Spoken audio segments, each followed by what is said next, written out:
So, I might have been wrong about the Action 4.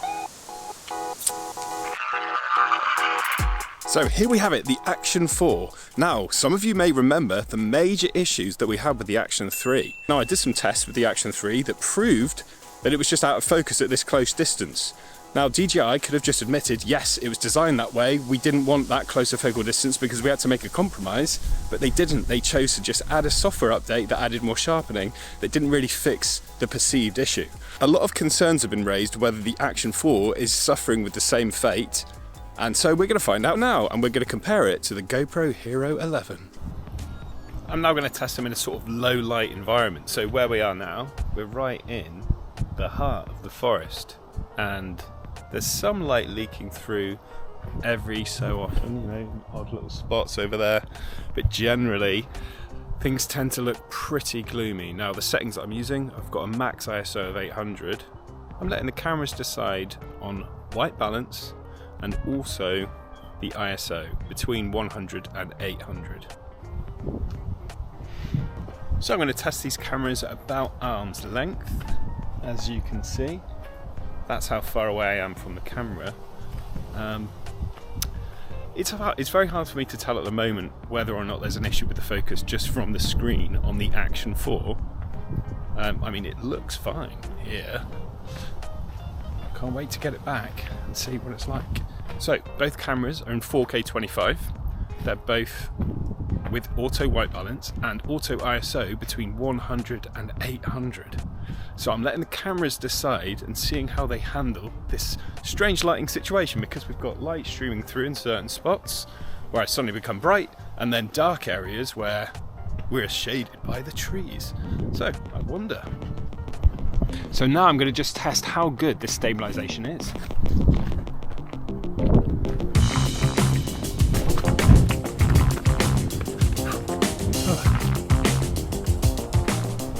You can see this, but it's quite a steep hill here, and I'm going to just sprint down it again. This is a low light situation. Let's see how they both cope. 4K 25. This is basically vertically downhill. Here we go.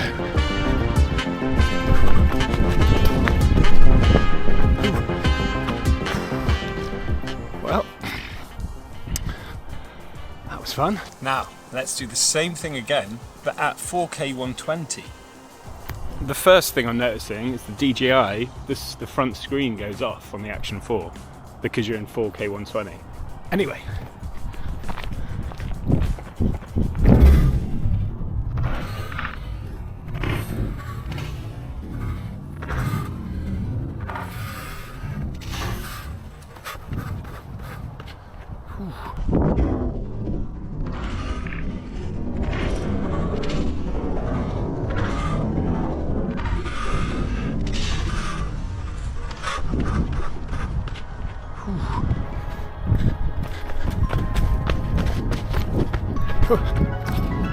Whew.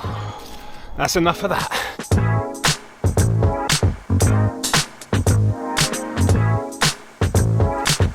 But I think the main thing to bear in mind anyway is that the GoPro 12 is just around the corner, and if it does feature a 1-inch sensor, as the rumours suggest, and 4K 240, then DJI Action 4 has major competition on its hands. That's even assuming that the test results are good. Well, let's check out Horizon Steady then, shall we? Now here we are, horizon leveling.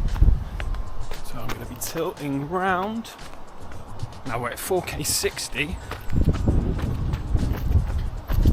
but the Action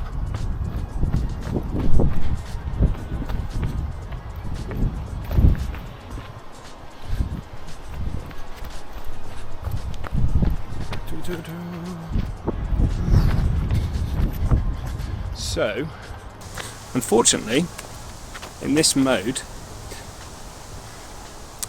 in 4K 60, you only get the 45-degree horizon locking on the DJI because the sensor isn't big enough. But with the GoPro 4K 60, you've got full lock. So that's another letdown of the DJI Action 4. But if you want to drop it to 2.7K, then you do get the full horizon lock.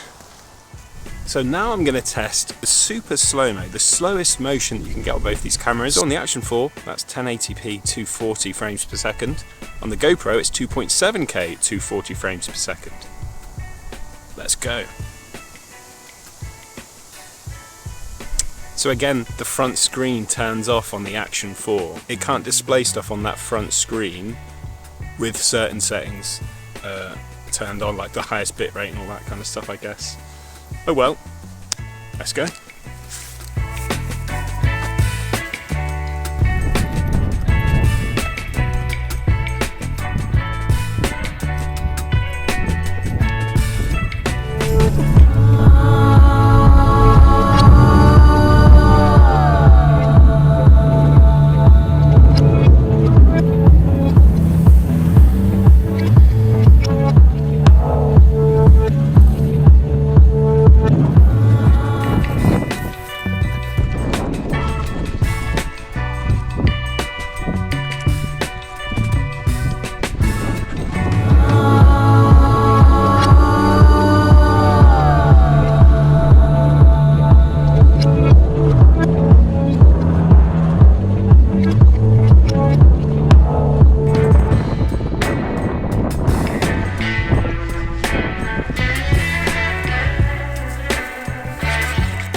Can't wait to see the results of that. I think I'm going to look really cool in that super slow-mo. So right now, I'm just in the car. I wanted to see what it's like in a sort of another sort of standard vlogging situation you might be in. So if you sat in the car and you're just talking to camera, both of them are set in their de-warp options. So with the GoPro, that's linear. And on the DJI Action 4, we have de-warp, which is like a standard sort of mode. So they're both going to be slightly warped still because they're very wide angles. But this test should be a good one. So I'm hoping to see that the Action 4 can handle that low light a little bit better, because we are, again, not in direct sunlight. Not that it's dark here, but it's not that light either. So the GoPro has a higher resolution because it's shooting at 5.3K, whereas obviously the Action 4 is limited to 4K because it has that 10 megapixel sensor. It just doesn't have the resolution available to it to do anything above 4K.